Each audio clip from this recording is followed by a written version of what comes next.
Biden on 2014. So during a lot of years, so I'm not speaking about just Biden, but those time was Obama, then President Obama, then President Trump, then President Biden, now the President Trump, and God bless, now President Trump will stop him. But during 2014, nobody stopped him. He just occupied and took. He killed people. You know what the contact line? 2015. 2014. 2014 and 2014. 2014. Yeah. So I was not here. Yeah, but, That's exactly right. Yes, but during 2014 till 2022, the situation the same. The people have been dying on the contact line. Nobody stopped him. You know that we had conversations with him, a lot of conversation, my bilateral conversation, and we signed with him, me, like a new president. In 2019, I signed with him the deal. I signed with him, Macron and Merkel, we signed ceasefire. Ceasefire. All of them told me that he will never go. We signed him with gas contract. Gas contract. Yes, but after that, he broken this ceasefire. He killed our people and he didn't exchange prisoners. We signed the exchange of prisoners, but he didn't do it. What kind of diplomacy, JD, you are speaking about? What do you mean? I'm talking about the kind of diplomacy that's going to end the destruction of your country. Yes, but if you are Mr. not President, strong... Mr. President, with respect, I think it's disrespectful for you to come into the Oval Office and try to litigate this in front of the American media. Right now, you guys are going around and forcing conscripts to the front lines because you have manpower problems. You should be thanking the President for trying to bring an end to this conflict. Have you ever been to Ukraine that you say what problems we have? I have been to. Come once. I've actually watched and seen the stories, and I know what happens is you bring them on a propaganda tour, Mr. President.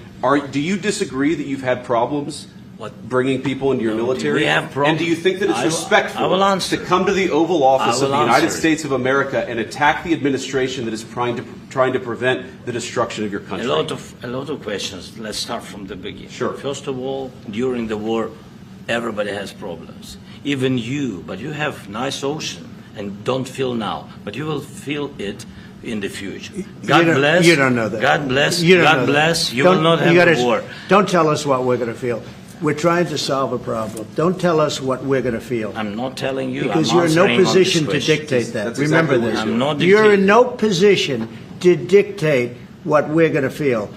We're going to feel very good. You will good. feel influence. We're going to feel very good and very strong. You will feel influence. You're right now not in a very good position. You've allowed yourself to be in a very bad position, and he happens to be right about it. From the very beginning of the war. You're not in a good position.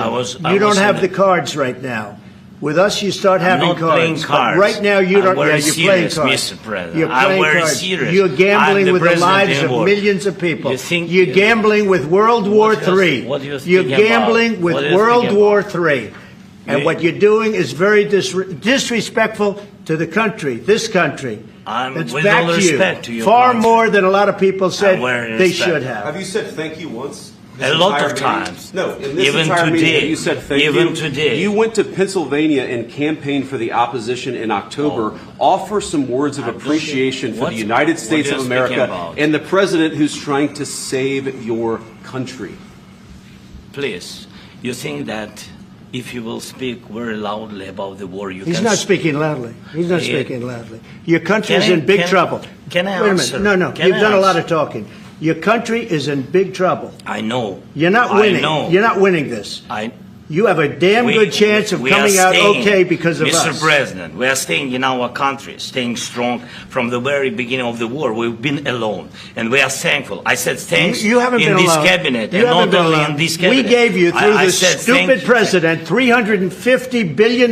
You voted we gave for you your military equipment, and you men are brave, but they had to use our military. What about if you didn't have our military equipment, if you didn't have our military equipment, this war would have been over in 2 weeks. In 3 days. I heard it from Putin. In 3 days. This is something maybe new. Less. In 2 weeks. Of course, yes. It's going to be a very hard thing to do business like this. I tell you. Just say thank you. I said a lot of times thank you to American people. Except that there are disagreements, and let's go litigate those disagreements rather than trying to fight it out in the American media when you're wrong.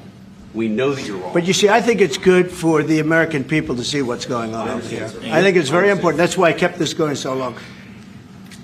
You have to be thankful. You don't have the cards. You're buried there. Your people are dying. You're running low on soldiers. Listen, you're running low on soldiers. It would be a damn good thing. And then you tell us, I don't want a ceasefire. I don't want a ceasefire. I want to go and I want this. Look, if you could get a ceasefire right now, I tell you, you take it so the bullets stop flying and your men stop getting killed. Of course, we want to stop the war. But you're saying you don't want a ceasefire. But I said to you, I want a ceasefire with guarantees. Because you'll get a ceasefire faster than an agreement. Ask our people about ceasefire, what they think. That wasn't with me. For you what, that wasn't with me. That was with a guy named Biden, who was not a smart person. That was with Obama. It was your president. Excuse me. That was with Obama, who gave you sheets, and I gave you javelins. Yes. I gave you the javelins to take out all those tanks. Obama gave you sheets. In fact, the statement is Obama gave sheets and Trump gave javelins. You got to be more thankful, because let me tell you, you don't have the cards. With us, you have the cards. But without us, you don't have any cards.